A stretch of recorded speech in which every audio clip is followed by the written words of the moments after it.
Bonjour à tous, nous sommes dimanche 28 juin 2020, on s'en fout que ce soit 2020. Et demain je commence ma deuxième semaine de stage et je me suis dit que j'avais envie de documenter un petit peu, alors soit pour moi et je garderai ces vidéos, ça m'aidera pour mon rapport de stage dans 6 mois, ou alors si je juge que c'est suffisamment intéressant pour être posté sur internet, vous les verrez peut-être un jour.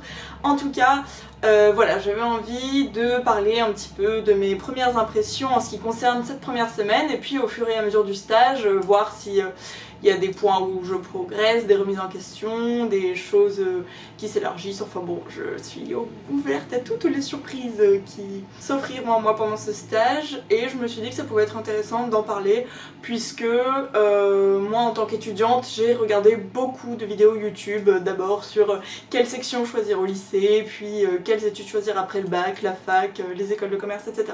Donc des vidéos sur les stages, je sais pas s'il y en a, j'ai pas regardé, mais je pense que ça peut toujours être intéressant. Alors, pour refaire un petit background, j'ai filmé une vidéo d'ailleurs qui était un Get Ready With Me, entretien de stage pendant le confinement. C'est une vidéo un peu à l'arrache, mais c'était pour ce stage-ci en fait. Je disais que je l'avais décroché le stage, que c'était le stage de mes rêves, et c'est toujours le cas. Après la première semaine, c'est trop bien. Je travaille pour un hôtel à Paris qui n'a pas encore ouvert. L'ouverture était prévue en juin, mais confinement oblige, ça a été reporté. J'ai pas encore demandé à mes maîtres, enfin au patron, à ma maître de stage si je pouvais en parler sur le net, mais dans tous les cas j'en parlerai pas en mal parce que je ne pense que du bien de ce projet. C'est un truc de ouf. Et puis je suis même pas encore sûre de sortir ces vidéos, donc j'essaierai de leur en parler dans les semaines qui viennent. En tout cas, voilà, je vais pas rentrer trop dans les détails parce que je sais pas ce que j'ai le droit de dire ou pas, mais sachez que c'est un hôtel 4 étoiles qui va ouvrir potentiellement début octobre, mais je préfère pas trop m'avancer là-dessus car nous sommes dans l'incertitude. En tout cas, le chantier est bien avancé, les chambres sont quasi terminées, je suis allée le voir vendredi et le rez-de-chaussée est encore en grand chantier, mais c'est trop bien d'essayer de se projeter. Il y a une photographe dans l'équipe qui fait des photos du chantier avant-après en noir et blanc, c'est magnifique. Pareil, je vous mettrai son Instagram en barre d'infos. Et donc moi dans l'équipe, qu'est-ce que je suis censée faire? Eh bien, je reprends les réseaux sociaux, c'est trop cool. Ma vie va consister à trouver des gifs appropriés au sujet dont on va parler. L'idée c'est que je reprenne le blog parce qu'on a un blog qui parle de la vie à Paris, des artisans, du quartier, des commerçants. On met en valeur toutes sortes de projets qu'on trouve sympas, originaux, qui peuvent faire parler de nous et quand on peut faire découvrir des artistes qui sont en lien avec l'ADN de notre hôtel, on en parle sur notre blog, on essaie de mettre en place des partenariats, pourquoi pas, pour plus tard avoir des événements ou des promos pour la communauté. Donc je serai les petites mains derrière le compte Instagram. J'ai fait mes premières stories cette semaine. C'est trop bizarre je trouve parce qu'à la fois j'avais la pression en mode faut que la story soit parfaite, faut qu'elle soit jolie, faut qu'elle soit dans la charte graphique et en même temps bon c'est une story, faut pas passer 2h30 sur un truc à poster parce qu'il y a tout le calendrier éditorial à tenir. Enfin ça c'est trop bien, c'est des choses que je découvre qui sont à la fois du pur bon sens. Moi qui suis en école de commerce, je me suis dit un stage dans la com, c'est pas forcément ce qu'il y a de plus indiqué pour moi, mais c'est vraiment ce que j'avais envie de faire.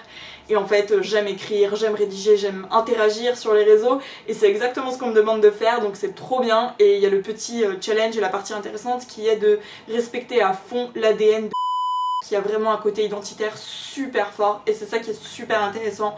Donc on construit une communauté, on construit une famille autour de ce projet là et j'ai trop aimé cette première semaine être derrière la conception des posts, derrière les idées de contenu engageant. Il y a beaucoup de choses qui étaient déjà planifiées, des idées d'articles en cours, tout un calendrier. Donc là c'est la période de transition où j'essaie de m'approprier les outils, de comprendre comment ça fonctionne et puis surtout la grosse partie du travail c'est vraiment de lire tous les documents de positionnement, les documents stratégiques.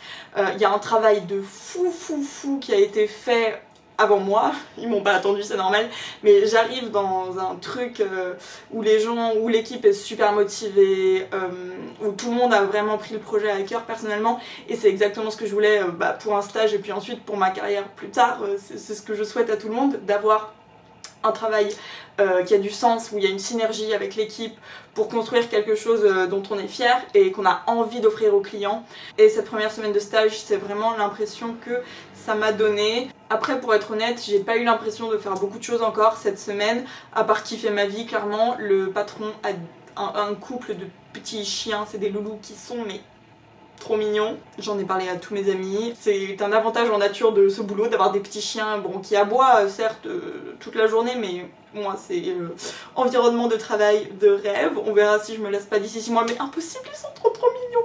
Surtout que c'est un peu les mascottes de l'hôtel, ils ont leur compte Instagram aussi. Je sais pas trop quoi vous dire de plus à propos de cette première semaine parce que comme je vous le disais, je suis encore en train de prendre mes marques et c'est difficile d'avoir confiance en soi quand on arrive dans un projet aussi fort avec une équipe aussi travailleuse, aussi motivée, aussi pro et d'avoir l'impression d'aller dans le même sens que tout le monde. Je veux coller à l'ADN du projet parce qu'il est trop beau, il est trop inspirant, mais comme me disait le patron, comme me disait ma maître de stage, il faut aussi un peu apporter sa patte, donc j'ai pas encore trouvé l'équilibre ou la confiance dont j'ai besoin pour savoir ce que je peux poster, le ton que je peux adopter pour tel ou tel post. Pour l'instant, je reste très dans ce que j'observe des réseaux avant que j'arrive, c'est normal.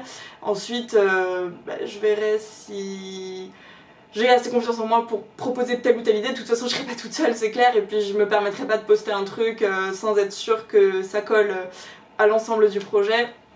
Et sur ça, l'équipe est trop bien, ils encadrent, ils sont à l'écoute, enfin en tout cas pour la première semaine, même s'ils ont énormément de travail chacun de leur côté. Donc je me fais pas trop de soucis, mais j'espère être à la hauteur. C'est un peu triste de dire ça, ou en tout cas c'est un sentiment que j'ai très souvent dans ma vie, le challenge de vouloir être à la hauteur, mais en même temps c'est ça qui motive, c'est ça qui donne envie de progresser, de donner le meilleur de soi-même dans toute situation, donc c'est plutôt positif et franchement j'ai trop hâte de voir ce que nous réservent les prochaines semaines et j'espère vraiment que tout va bien se passer, que l'ouverture va pouvoir se faire dans les délais qui sont prévus maintenant, que nous n'aurons pas de deuxième vague, enfin bon bref, ça c'est un vaste sujet. Dites-moi si vous êtes community manager ou si vous tenez des blogs pro ou même perso, mais des blogs avec beaucoup de contenu. Dites-moi si vous travaillez dans la com en général, n'hésitez pas à me laisser des commentaires en me racontant comment ont été vos débuts, si vous avez des tips, des conseils, quoi que ce soit, ou si vous êtes étudiant en école de commerce ou autre comme moi, dites-moi si vous avez trouvé un stage, si vous êtes encore en train de chercher, ou si vous êtes des petits chanceux et que vous allez partir en vacances dans le sud comme j'en rêve en ce moment, mais c'est pas grave parce que j'ai un travail trop bien, on peut pas tout avoir dans la vie et je suis trop contente. Faites toujours attention, malgré le déconfinement, à rester responsable, prendre les mesures de précaution, car nous espérons ne pas avoir de deuxième vague, sinon à cause de vous l'hôtel ne pourra pas ouvrir et je serai très fâchée car j'ai très envie de voir l'ouverture et l'hôtel réserve plein de surprises aux clients, je sais même pas, enfin oui ce sont des clients mais en fait on est tellement aux petits soins, l'équipe est tellement aux petits soins qu'on dirait que c'est des invités en fait, voilà. D'ailleurs c'est comme ça qu'on les appelle, des invités de temps en temps, et je trouve que le terme colle trop bien. Bon, des invités qui payent hein, mais vous avez compris l'idée et j'ai trop hâte de voir l'avancement du chantier. Voilà, je vais m'arrêter là parce que j'ai pas tellement de choses à dire en plus, mais j'essaierai de parler plus du côté pro dans les semaines qui arrivent, de mes tâches au quotidien si jamais ça vous intéresse ou si je trouve que ça peut être intéressant. Donc voilà, je vous fais des bisous et je vous souhaite une très bonne semaine ou un bon week-end, ça dépend de quand sortira cette vidéo. Ciao! Je maîtrise pas encore le ciao comme ça parce que faut que ce soit assez rapide en fait, sinon on voit juste ma main et ça fait con.